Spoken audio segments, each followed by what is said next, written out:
Oi pessoal, então como prometido, agora a gente vai falar sobre os Maiar. Lembra nas outras mitologias que tem os deuses superiores e os deuses inferiores? Como por exemplo na grega tem os olimpianos, aí tem o resto.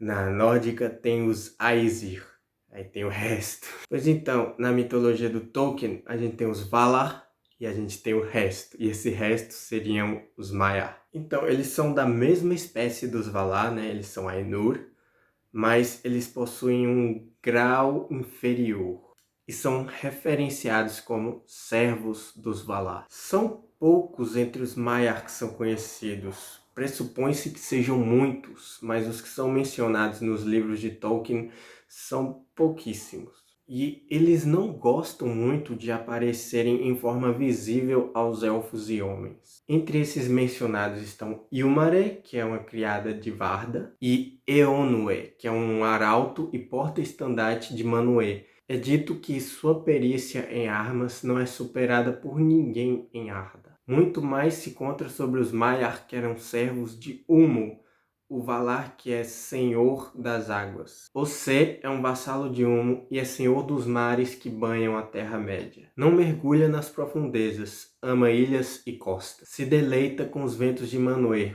pois com a tempestade ele se delicia com o bramir das ondas. Uinen é a esposa de Ocê, senhora dos mares. Ela ama todas as criaturas que vivem nas águas salgadas e as algas que ali se desenvolvem. Os marinheiros clamam por Uinen, pois ela pode acalmar as ondas, restringindo a fúria de Ocê. Os Númenóreanos viveram muito tempo sob a proteção de Uinen, e a reverência que tinham por ela era igual ao que eles tinham pelos Valar. Tem uma história sobre Ocê, que Melkor já se aproveitou dessa natureza dele, que é amante, né, da violência, e tentou corrompê-lo. No início, ele obteve sucesso. Ele prometeu a Ocê que caso ele fosse para o lado dele, ele daria poder a Ocê para destronar Ulmo e tomar o reino dele para si. E no início, essa tentação funcionou e os mares ficaram violentos por muito tempo, até que Aulë interviu, falou com o Inen e o Inen conversou com seu marido e conseguiu acalmá-lo.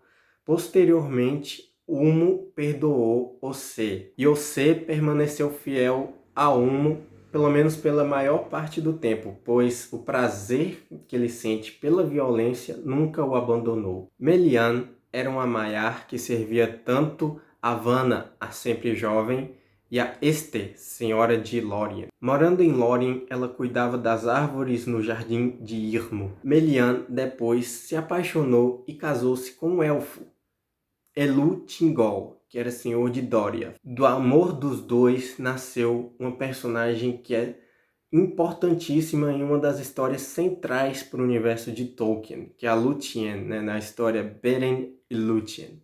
Ela protege o território de Doriath com sua habilidade o Cinturão de Melian, que é uma muralha invisível de sombras e desorientação. Só pode entrar no reino de Doriath quem tiver a permissão direta de Thingol e Melian. Entretanto, ela previu que uma pessoa conseguiria, né, penetrar as suas defesas.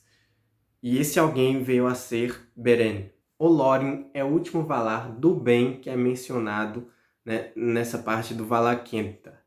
E ele é muito conhecido dos fãs, depois ficou posteriormente conhecido como Gandalf, quando foi escolhido para ser um dos magos da Terra-média. Ele vivia em Lórien, mas gostava mais de passar o tempo com Niena, a Senhora do Luto e Misericórdia, onde ele aprendeu os valores de compaixão e paciência. Antes de tornar-se um mago, ele gostava de andar invisível e instilar visões de sabedoria nos filhos de Ilúvatar. Mas muitos desses espíritos caíram junto com Melkor, e outros foram corrompidos posteriormente por ele. Horrendos entre esses espíritos estão os Valar Alcar, flagelos de fogo que na Terra-média foram chamados de Balrogs, demônios do terror. O mais conhecido dentre os servos de Melkor, posteriormente chamado de Morgoth, é Sauron, que era um dos Maiar de Aulë, o pai dos anões. Ele era menos maligno que seu senhor apenas porque por muito tempo ele servia a outro e não a si mesmo. Entretanto, nos tempos posteriores à queda de Melkor, ele se elevou como uma sombra de seu senhor, o seguindo em seu caminho da descida ao vazio. Os Valar, sentindo que a ameaça de Sauron crescia no mundo, enviou alguns dos seus melhores Maiar para auxiliarem na batalha contra esse terrível espírito. Estes foram os Istari, mais conhecidos como magos, que chegaram por volta do ano 1000 da Terceira Era. Esses Maiar foram revestidos de corpos de homens já idosos e cheios de sabedoria. Esses corpos eram reais e não ilusórios, sujeitos a medo, dores, exaustão, fome, sede e morte. Vieram em formas débeis e humildes, com a incumbência de aconselhar e persuadir elfos e homens para o bem. E também procurar unir no amor e compreensão aqueles que Sauron tentaria dominar e corromper. Não se sabe o número exato da Ordem dos Magos, mas os principais são 5. O Mago Branco ficou conhecido como Curunir, na língua dos elfos, e Saruman, na língua dos homens. Os Magos Azuis, cujos nomes eram Alatar e Paliando, lá em Valinor, foram para o leste e desapareceram.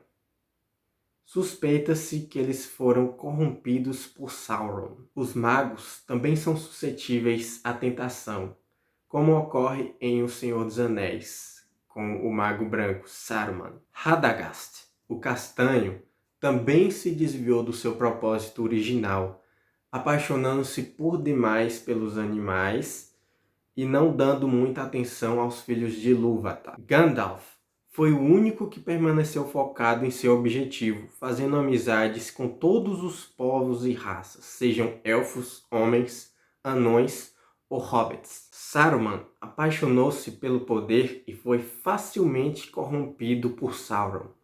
Gandalf porta o Anel de Poder que foi dado a ele pelo elfo Círdan, que aumenta o poder do seu espírito.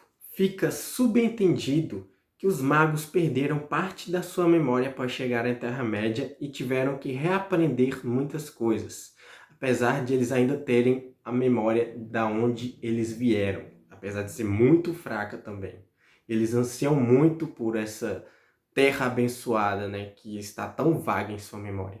Gandalf gostava de realizar algumas maravilhas, mas ele realizava apenas para seu deleite e diversão, não para ganhar reverência ou o temor dos elfos e homens. Os únicos que sabiam a verdadeira origem dos magos eram os elfos Círdan, Elrond e Galadriel. Após cumprir sua missão, Gandalf pôde retornar à Terra Abençoada, Valinor, enquanto que o espírito de Saruman foi destruído. Então, as histórias contadas aqui são tiradas tanto do Silmarillion quanto do livro Contos Inacabados. E esses foram os Maiar.